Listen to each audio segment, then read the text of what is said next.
I do honestly believe that there are a ton of intersectionalities between athletes and artists, right? For example, there's a process. And a part of that process means that for years you have to perfect your craft and you see no results, right? No one knows that process better than athletes. From the time we've decided, hey, I want to pick up this ball, you spend years working on something that everyone else tells you you'll never be good at. And then just like Ryan Coogler, oh, I'm a Division I athlete. Oh, I made it to the NFL. I'm actually really good at doing this thing that less than 1% of the population can do. So then you realize, like, I have a work ethic and a discipline that is a standard for the elite. Now I want to tell my story. What's the best way for me to tell my story? Am I going to sell my story to someone else to tell it for me and change the narrative? No. I'm going to tell the stories that are important to me, and I'm going to start with my own. And I appreciate Ryan Coogler for doing that, because I'm watching him, a former football player who then went to school after, just like I did, to learn the craft, is now being celebrated not only as a black man, but just as a great director, period. Like, everyone keeps saying, oh, he's the first black director. Yeah, but he's also just the first director to do something. Like, can we just say that too? He wasn't just better than all the blacks. He was better than everybody. You know what I'm saying? So to me, that man is just, dude, yeah. as an athlete, it's the competition, the competitiveness, to want to be the best and the greatest. I think that drives so many artists today that were former athletes. Yeah. Yeah, it'll be 15 years. 4th of July, he always says that's when he lost his independence, honey. On July 4th, He sure did, but we don't celebrate that no Juneteenth, baby. Every day. It's been particularly challenging, I think, for us to be able to navigate the space of balancing work. Yep. You okay? You get dizzy? No, it's just that question. I was just talking to Josh about, I'm going to be honest. It's just hard. It's not easy. It's extremely hard. I'm sorry. Oh, sorry. Okay. I am okay. It's just hard, like, to balance everything. I be trying my best. My wife be trying her best. We be exhausted. Like, I want to be honest. I can't sit up here and be like, we have a village and everybody know. It'd be hard. It'd be hard, and it takes a lot of faith. I'm sorry. It's just, it takes a lot of this. Like, there's a lot of times you feel like you don't got nobody else. You solo. You in this by yourself. And I can look over and I got my mom. I'm sorry. That's okay. And I want to do all the things as a dad and a husband. And I know she wants to do all the things as a mom and a wife. Yeah. It just be hard, you know, and then people watching y'all and y'all couple goals and this and this. Like, you don't want to mess this up, because if people are believing in you, you have now a responsibility to be what they see in you, because you stepped out here and said that this is what we want to be, which is what we did. But I'm not going to sit here and lie to you. Yeah. Which is, I was going to sit here and just give you the factory answer, but I can't. Well, I'm tired. I'm tired. Yeah. You know, I miss my wife. I miss my kids. Miss myself sometimes. You know what I'm saying? Like, sometimes I get tired of being Zach. I'm tired of being the Devale. I got to perform in interviews and I want to just be Devale sometimes. I want to just be like everybody today. You know what I'm saying? I want to, but you can't. And that's just a fact. Because when you decide that you want to invest in something that is bigger than you, you have a responsibility. Yeah. And that's just the honest truth. We have a responsibility to do this. We chose this. We're doing this together. So it's fun at times, but it is hard. It's exhausting. That's just the most honest answer. And I've been trying to hold back these tears all day because I'm just tired, you know? And this is a lot of times you watch people on interviews, go to the Breakfast Club, go ahead, man, they doing everything. How do they do this? This is how. Yeah. They go in the room when no one else is looking and they cry. I'm just tired of going in the room. I'm tired of it. I hope y'all see this, man. It's exhausting. And if it wasn't for this woman right here, and we didn't have each other, because when we done with this, we gonna go back in that hotel room, man. We gonna get some Uber Eats. You know what I'm saying? We just gonna do nothing but just be in this, and not for nothing. That's the answer. You got to remember why you started it. We started it because we loved each other and we wanted to share our love with people. Yeah, and we have been doing that, I think, successfully. And that's why I started off by answering and saying that. I mean, I'm sorry. Okay. It was just fine. Oh, I get you, babe. But it's been particularly challenging over the years because we've been having to juggle so many things. And then you feel guilt sometimes because something may fall by the wayside. Sometimes it's the marriage. Sometimes it's like, man, haven't even clocked into having my husband with me because we've been balancing all of the other things that have to be done because we have deadlines and we have responsibilities. We have children, you know?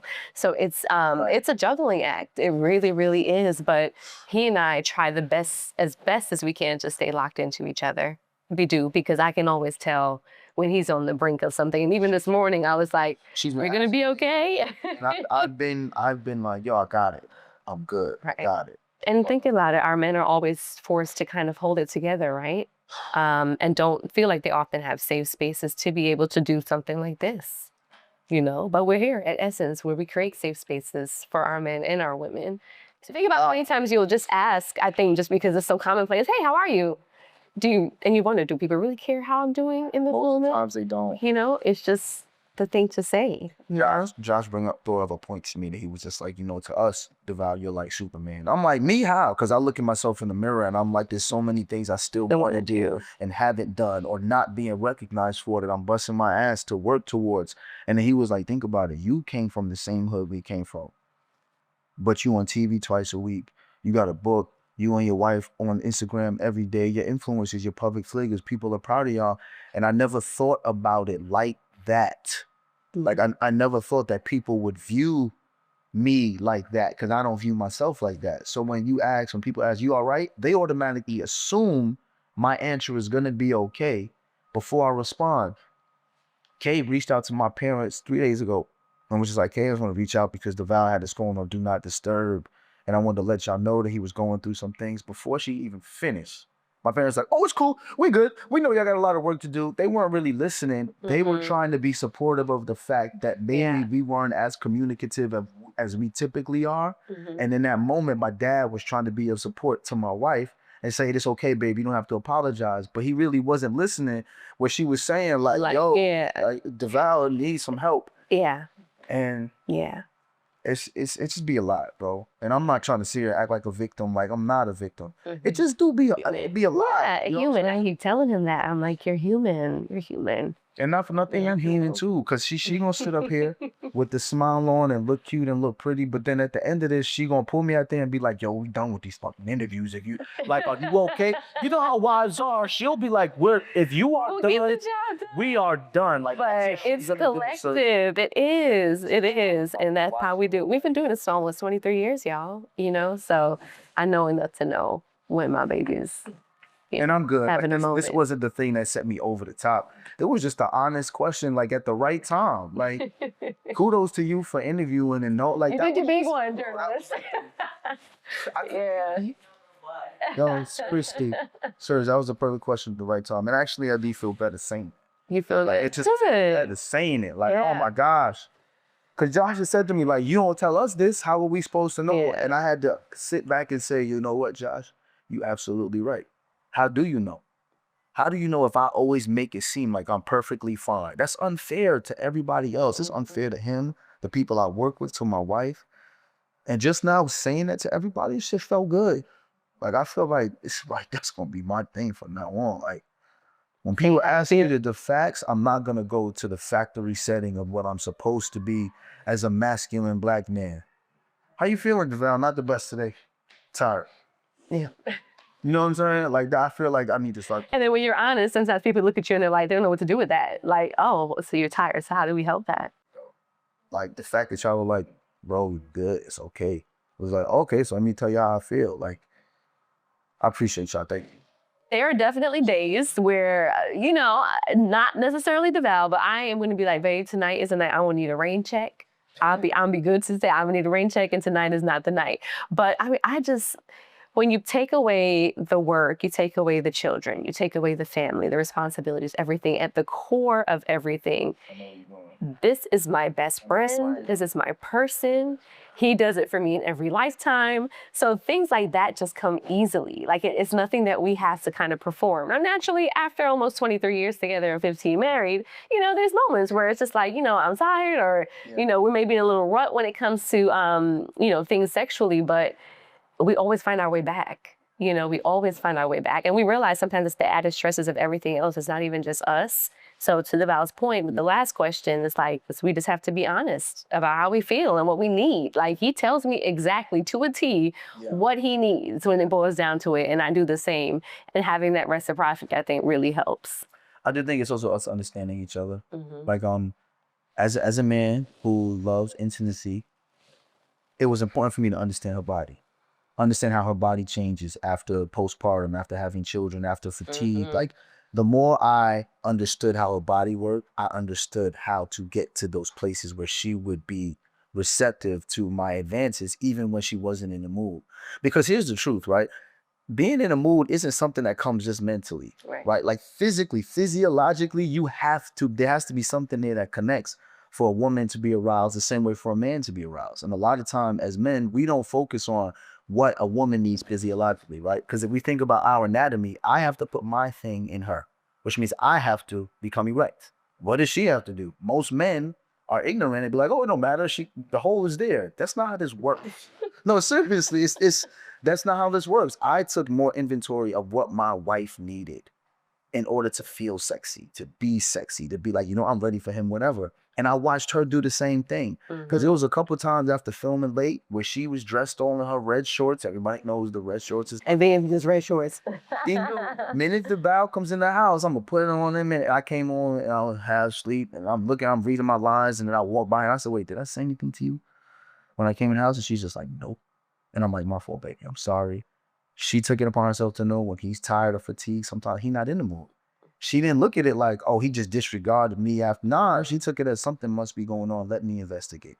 So we just both take more time to know each other past the physical. Right. Because the physical happens with the mental and the emotional. I mean, this is Essence clocked in, right? So we be clocked in. We will be clocked in. That is a fact. Clocked in. I'm standing on the business that we are done having children. I'll say that to camera. Honey, ain't no more kids. No. Coming up out of here. 0. Now what? Done. And I had a vasectomy. So yeah, we made the decision collectively. That girl. No, the only thing that can reverse is a car, honey. We're not doing no. At this point, we are so blessed to have 4 beautiful, healthy, amazing boys: Jackson, Cairo, Kaz, and Dakota. The lights of our lives. So yeah, we're done with the children. And I just don't have the capacity to keep anything else alive. As you can see, we can barely stay alive. So we won't add no other human or living thing to that, not even a plant.